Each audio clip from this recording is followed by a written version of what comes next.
Assalamualaikum warahmatullahi wabarakatuh. Selamat pagi anak-anak. Salam pagi Ibu. Baiklah anak-anak, sebelum kita memulai kelas pada pagi hari ini, terlebih dahulu kita berdoa. Ketua kelas, silakan pimpin doa pada pagi hari ini ya.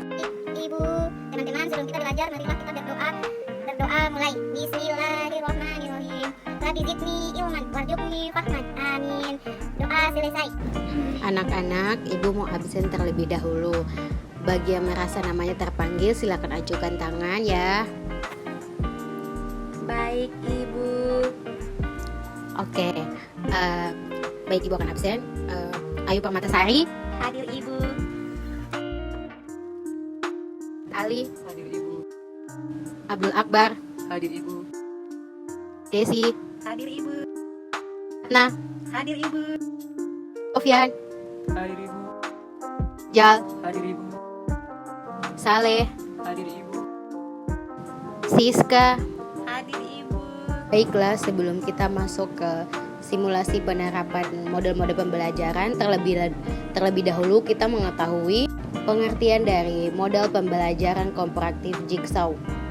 Model pembelajaran komparatif Jigsaw adalah pembelajaran di mana siswa belajar dalam kelompok dan bertanggung jawab atas penguasaan materi belajar yang ditugaskan kepadanya, lalu mengerjakan bagian tersebut kepada anggota kelompok lain. Perkenalkan, saya Rosina Mulekwa. Saya akan berperan sebagai ibu guru pada kelas ini. Adalah simulasi penerapan langkah-langkah model pembelajaran komparatif Jigsaw. Simulasi ini dilakukan pada kelas 7 SMP pada mata pelajaran PPKN Kurikulum 2013 edisi revisi 2016 dengan bab tentang norma-norma dalam kehidupan masyarakat. Langkah pertama, menyiapkan materi.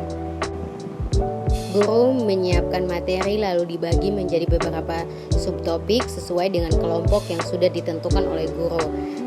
Nah, anak-anak, perhatikan subtopik yang telah ibu berikan. Nah, anak-anak, subtopik telah ibu bagikan ya. Yang pertama yaitu pengertian norma, yang kedua pengertian norma hukum, yang ketiga sifat norma hukum, yang keempat tujuan norma hukum. Langkah kedua, menjelaskan pokok materi.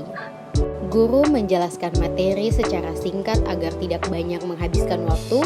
Ada beberapa metode yang dapat dipakai dalam menjelaskan materi ini, yaitu presentasi menggunakan PowerPoint, penugasan, dan menjelaskan secara langsung seperti tanya jawab. Anak-anak, sebelum masuk ke kelompok, terlebih dahulu ibu akan menjelaskan tentang pokok materi kita pada hari ini, yaitu tentang norma hukum.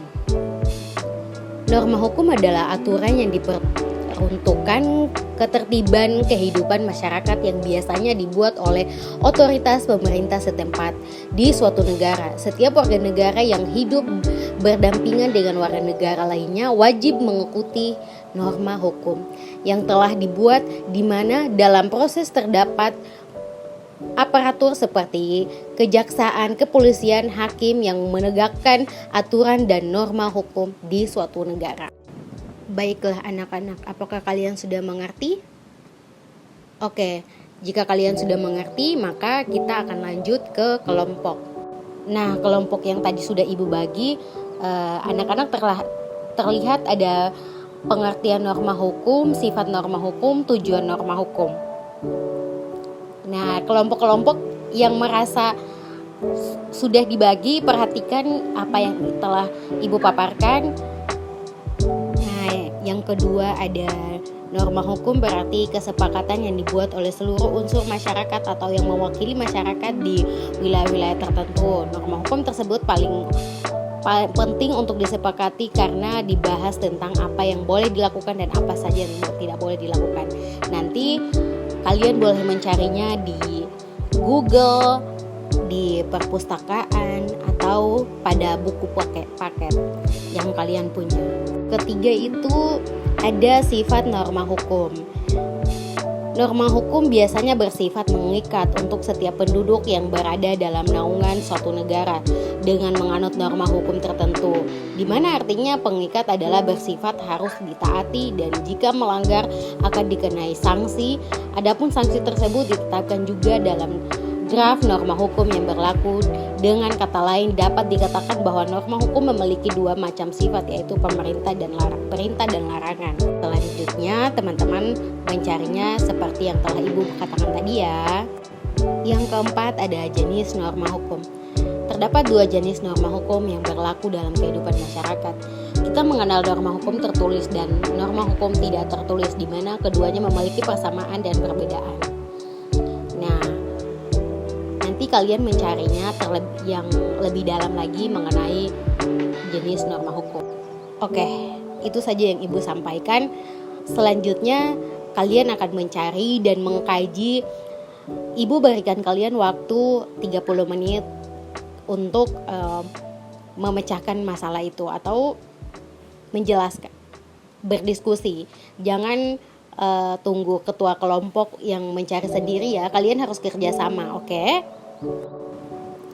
Langkah ketiga, membuat kelompok heterogen. Setelah menjelaskan materi, selanjutnya guru membuat kelompok heterogen yang berisi 4-6 siswa. Dalam pembelajaran jigsaw, kelompok yang dibentuk pertama ini disebut dengan kelompok asal atau kelompok jigsaw. Idealnya pembentukan kelompok itu harus heterogen. Oke, setelah tadi sudah Ibu bagikan kelompoknya, kalian berdiskusi di kelompok kecil tersebut. Materi yang sudah tadi Ibu paparkan. Ya anak-anakku, setiap anggota kelompok wajib menguasai suatu submateri yang berkaitan dengan materi pendapatan nasional. Gunakan waktu yang telah Ibu berikan dan sub pokok materi yang telah Ibu paparkan tadi ya anak-anak. Langkah keempat, membaca materi. Selanjutnya membaca materi di setiap masing-masing kelompok diminta untuk membaca dan memahami materi yang diterima. Disinilah inti dari pembelajaran jigsaw dimulai.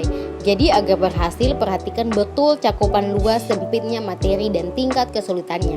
Anak-anak, yang tadi telah Ibu sampaikan di awal, referensi-referensi lain seperti internet, buku paket dan lain-lain kalian gunakan dengan baik ya. Jadi kalian harus bertanggung jawab dalam kelompok ini, kalian harus aktif. Langkah kelima, diskusi kelompok ahli. Setiap siswa menyebar dan membentuk kelompok baru yang sesuai topik materi tentang norma hukum ya. Segera menyebar.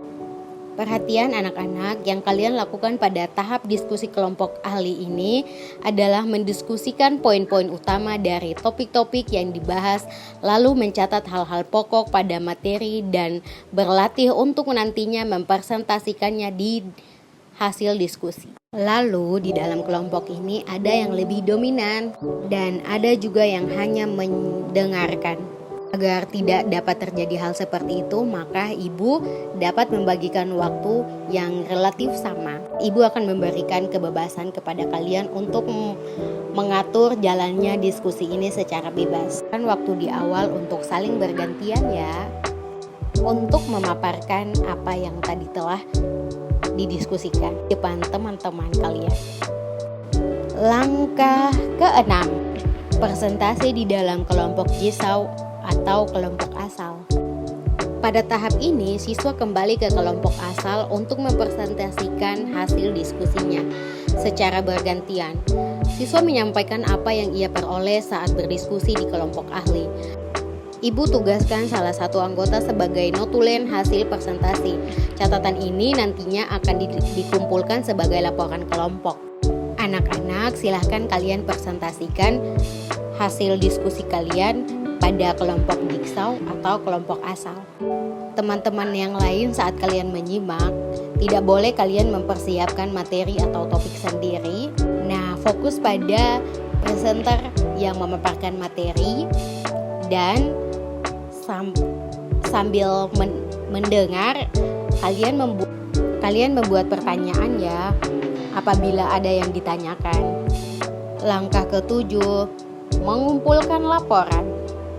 Perhatian anak-anak semua kelompok membuat laporan hasil diskusi mengenai materi tentang norma hukum. Setelah dikumpulkan, Ibu akan memeriksa sebagai bahan evaluasi untuk kita hari ini. Langkah ke-8, evaluasi. Alhamdulillah anak-anak, sekarang kita sudah berada di akhir pada pembelajaran kita hari ini.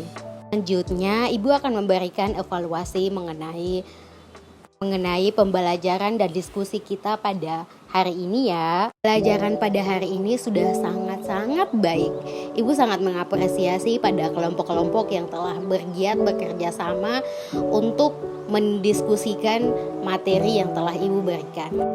Terima kasih anak-anak, mohon maaf apabila